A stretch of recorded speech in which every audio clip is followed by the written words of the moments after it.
But before we do that, I think we should talk about a pretty big weekend for the Schiavone family. How did it go in Waterloo? It was pretty cool. We did a couple of things. First of all, we went to the Field of Dreams movie site, which is like an hour east of Waterloo, and we visited there and took pictures. And Jason Taylor, who does my accounting and also is my CPA guy, he joined us there with his kids, and we got to go out in the cornfield and throw the baseball around. And I bought some shirts. That was really really cool.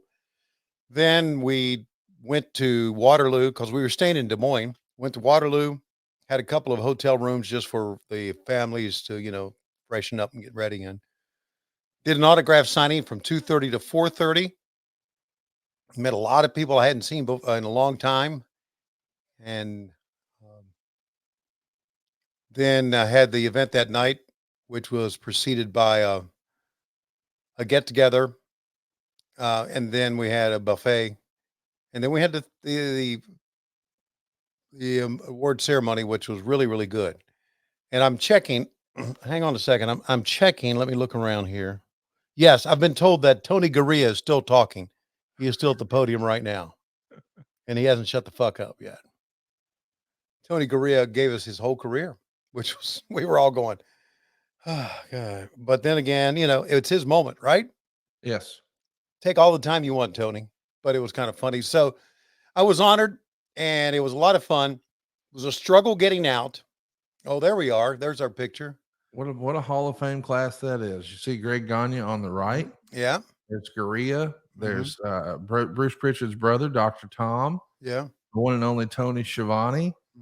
There's your man, Arn Anderson. Man, it's a who's who here of bona fide Hall of Famers. Yeah, it was a lot of fun. And there we go. There's Arn, me, Dr. Tom, Tony Garea, and Greg Gagne. Got to see Greg Gagne for the first time since the 90s, which was cool. Got to see Baron von Raschke. He was there.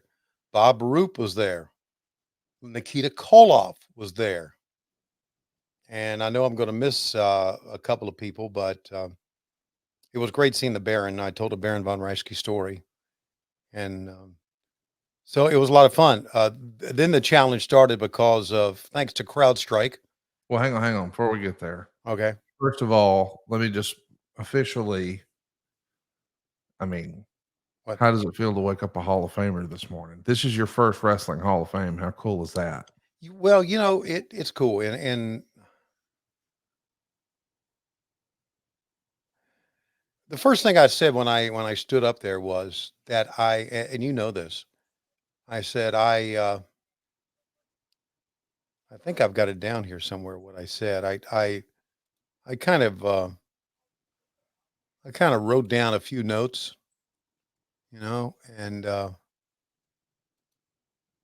kind of wrote down a few notes, and I said, and here's what I said at the beginning. I said, I've shied away from Hall of Fames. And that's because I've always felt that this was for the guys and the girls who took bumps in the ring or in the match. But when Gerald Briscoe called me, I could not say no.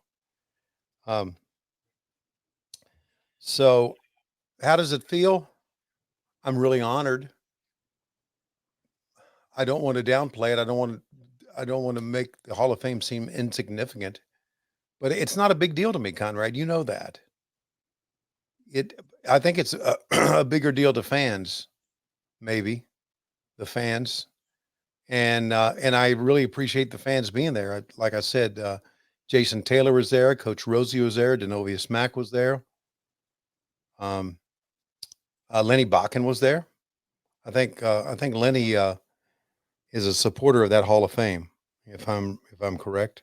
Bryant was there, Amy was there. Right, Amy was there, and so I saw a lot of our, and I'm honored they would come up. I mean, oh, your right-hand gal from Pittsburgh was there. Yes, I mean, you had quite a turnout. I mean, Megan Nelson was there. Yeah, you said it was important to the fans. Was it important to your family? I was really excited. Oh, yes. That you got so many members of your family there. Yes, it was. I had 9 members of the family there, and if you're looking on on YouTube. To the left, there's Tim. Next to him is my granddaughter Olivia. Behind her is my grandson Jackson. Next to her is my daughter Laurie. And then there's me and Lois. And then in the front there's my granddaughter Lizzie. And on the end is my sister Franny. Behind them is my daughter-in-law Jackie and her husband and my son Chris. So they were all there. That nothing happened in Matt Schiavone. Yeah. He was down at Walmart in Boaz or something real fancy, right? He actually had a family vacation which they had paid for and everything. And yeah, then he listened to this show and you told him it was going to suck and he wouldn't want to be there, so he booked family vacation at the same time. So it was a great time, and Waterloo and the Hall of Fame is pretty freaking cool. You know, Waterloo's a small city, and I mentioned something about Dan Gable because I was around in 1972 during the Olympics in Munich when they had and I said they had a terrorist attack, which is very, very well known. But Dan Gable during those Olympics just ran through the competition. I mean, ran through the competition and won the gold medal that year. So I said something about him, although I didn't get to meet him. He was there the night before. So it was cool. And I'm telling you, Conrad, I was a freaking cool state. The weather was wonderful. Uh, I had a lot of fun. Super Dave and his wife were there. James O'Corry is there. James O'Corry is a sponsor of that Hall of Fame. His name is on the he and his podcast. His name is on the rundown list of sponsors. And so it was great to see everyone. I don't know if I'm missing anybody. And then when you're getting ready to leave, as a lot of folks probably saw, even if they weren't traveling this past weekend, they at least had access to social media, or one by one, we saw people frustrated with some travel delays. How did that affect you guys? So the flights, Laurie and I were going to fly out first thing in the morning, and the flight was canceled. So Laurie had to jump on the flight later with the rest of my family or be rebooked. I got an American flight because Delta was one that was really screwed up, and I flew right from 5 a.m. on Saturday morning, flew right to Dallas for the show for our first collision from the Esports Stadium. And my family went to the airport for their 11:11 flight and stayed all day. Kept getting postponed and delayed and postponed, delayed. Finally, about 7 o'clock that night, it was canceled. So I'm on the phone.